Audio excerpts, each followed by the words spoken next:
Hello दोस्तों, राधे राधे, राम राम। कैसे हैं आप सब? आशा करती हूँ आप सब बहुत अच्छे होंगे और बहुत अच्छे रहेंगे। और मैं भगवान से यही प्रार्थना करती हूँ कि आप सब बहुत अच्छे ही रहें और आपका स्वास्थ्य बहुत अच्छा रहे। चलिए आज की स्टोरी यह है कि हमें लक्ष्य कभी नहीं भूलना चाहिए। जो लोग लक्ष्य हासिल नहीं करते वो खाली मैदान में इधर उधर घूमते रह जाते हैं और कभी भी गोल नहीं कर पाते।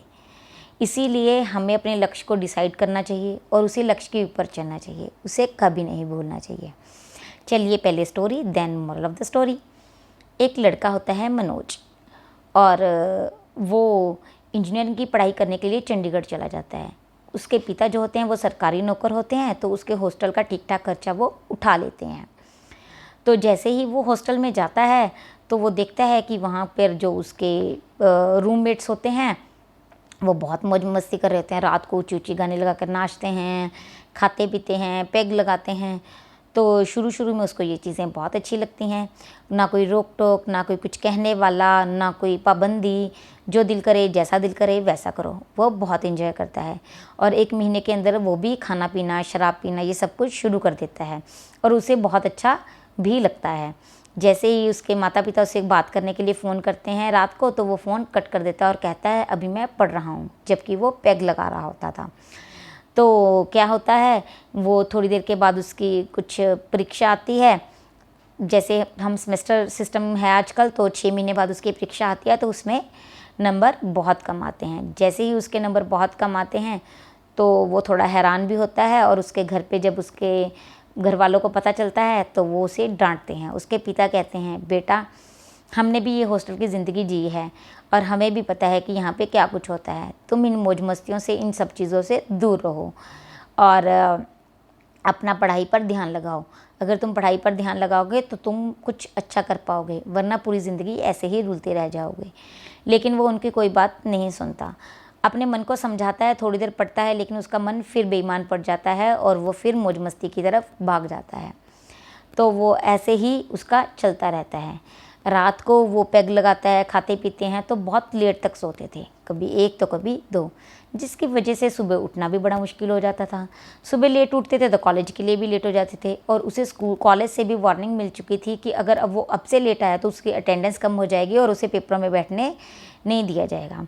तो वो बड़ा हैरान भी था, बड़ा परेशान था। हैरान तो नहीं था क्योंकि उसे पता था कि वो लेट क्यों आता है, पर परेशान था कि अब मैं क्या करूं। तो एक बार वो 3 दोस्त अपने घरों से वापस हॉस्टल के लिए आ रहे होते हैं। जैसे ही वो हॉस्टल के लिए आ रहे होते हैं तो वो बहुत लेट हो चुके होते हैं।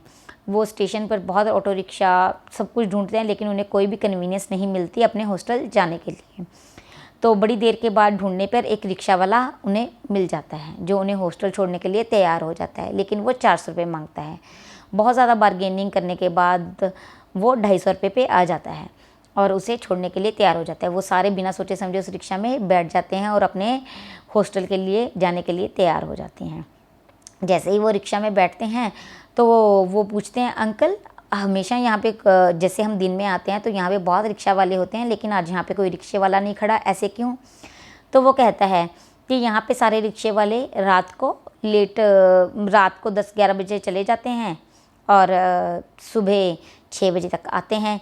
लेकिन फिर वो कहते हैं कि आप इतनी लेट क्यों? तो वो कहता है कि एक्चुअली मैंने इंजीनियरिंग की हुई है, तो मैं आपको क्या बताऊं अपनी कहानी। तो वो बड़े सुन के हैरान होते हैं कि आप इंजीनियरिंग करते थे और आप रिक्शा चला रहे हो? तो वो बताता है कि हाँ, मैं अपनी जवानी में मैं इंजीनियर का स्टूडेंट था और जब मैंने इंजीनियरिंग करने के लिए पढ़ाई शुरू की तो मैं हॉस्टल में रहने लगा। जैसे ही मैं हॉस्टल में रहने लगा तो हॉस्टल की मौज मस्तियों में व्यस्त हो गया और मैंने अपनी पढ़ाई में ध्यान नहीं दिया, जिसकी वजह से मैं फ़ेल हो गया और मैं आगे पढ़ नहीं पाया और मुझे अब पैसे कमाने के लिए, अपने बच्चों का पेट पालने के लिए ये काम करना पड़ रहा है। और जब वो बच्चे ये बात सुनते हैं, मनोज ये बात सुनता है, तो उसे अपना फ्यूचर दिखने लग जाते हैं इन चीज़ों में और वो बड़ा ही सोच में पड़ जाता है कि क्या इन फ्यूचर मुझे भी ऐसा करना पड़ेगा, क्योंकि आज की ज़िंदगी उसकी पुरानी ज़िंदगी के साथ मैच हो रही थी। तो उसका दिमाग ठनकता है और वो हर चीज़ को समझ जाता है। अब वो अपना पढ़ाई पर ही फोकस करना चाहता था और जैसे ही वो हॉस्टल में पहुंचा उसे पूरी रात नींद नहीं आई। वो सारी रात उसी ही रिक्शा वाले के बारे में सोचता रहा और सुबह टाइम से उठा, कॉलेज गया और अपनी पढ़ाई में ध्यान देने लगा। उसने वो हॉस्टल को छोड़ दिया। उसने एक नए हॉस्टल में अकेले ने एक अलग कमरा लिया और सारा टाइम अपना पढ़ाई में लगाया। और उसका जब फाइनल ईयर का रिज़ल्ट आया तो उसने टॉप किया और अब वो बहुत खुश था, क्योंकि अब उसे ये था कि अब वो अच्छे से इंजीनियरिंग करके अच्छा पढ़ा हुआ है, तो अच्छे से मेहनत की हुई है, अच्छा पढ़ा हुआ है, तो वो उसे एक अच्छी जगह पर नौकरी भी मिल जाएगी और हम एक अच्छे लक्ष्य को हासिल भी कर लेंगे। तो दोस्तों, आज की जो स्टोरी है हमें यही सिखाती है कि हमने एक लक्ष्य को अगर पकड़ा है तो हमें उसे पूरा करने के लिए मेहनत भी करनी चाहिए। अपने लक्ष्य से भटकना नहीं चाहिए। अगर आप लक्ष्य से भटकेंगे तो आप कभी भी अपनी ज़िंदगी में कामयाबी हासिल नहीं कर पाएंगे। अपने लक्ष्य पर अडिग रहें और उसके ऊपर चलते रहें। आप एक दिन कामयाबी ज़रूर हासिल करेंगे। अगर कभी गिरते हैं तो उठें और चलते रहें, कभी भी हताश निराश ना हों। अगर मेरी स्टोरी अच्छी लगी हो तो दोबारा मेरी स्टोरीज़ को ज़रूर देखिए। और भी बहुत सारी स्टोरीज़ हैं, लाइक करें, शेयर करें। Thank you.